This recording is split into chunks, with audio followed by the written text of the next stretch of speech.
कोई लख वाला छौरा है गट्टी पतोगे मेरा बापुर वाला छौरा है गट्टी सतोगे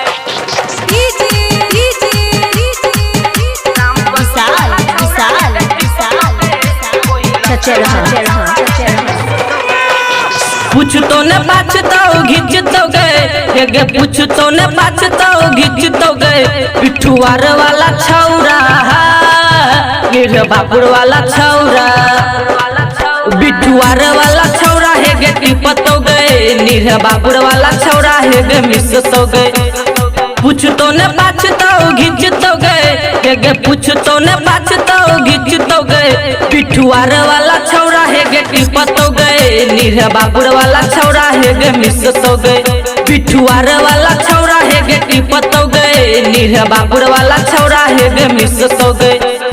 पूछ तो न बाचता घिच तो गए गे पूछ तो न बाचता घिच तो गए कोई लख वाला छौरा बिठुआर वाला छौरा कोई लख वाला छौरा है गे टिपत तो गए नीर बापुर वाला छौरा है गे मिस तो गए रामपट्टी वाला छौरा है गे टिपत तो गए कोई लख वाला छौरा है गे मिस तो गए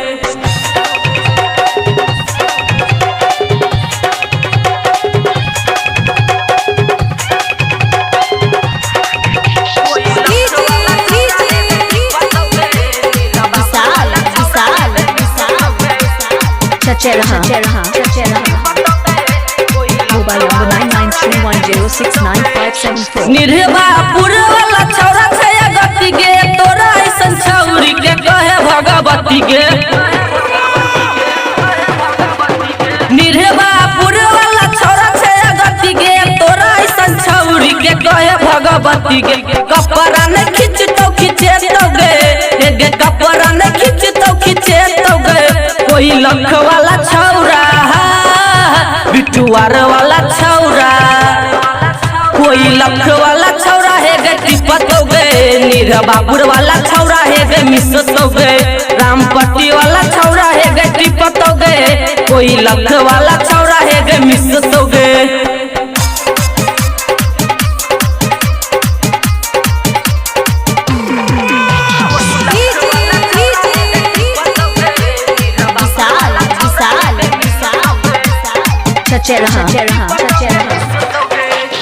बिठुआर में लागल लगलो छौड़ी तोरा निक गए निर्वापुर लागो किया नहीं ठीक गए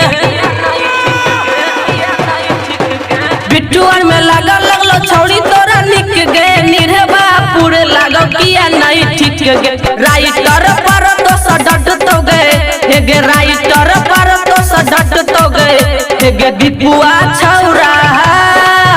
गे किसना छौरा गे दीपुआ छौरा टिपत तो गए गे किसना छौरा टिपत तो गए गे दीपुआ छौरा टिपत तो गए गे किसना छौरा टिपत तो गए DJ Vishal Divana.in DJ Vishal Divana.in DJ Vishal Divana.in DJ Vishal Divana.in DJ Vishal Divana.in DJ Vishal Divana.in DJ Vishal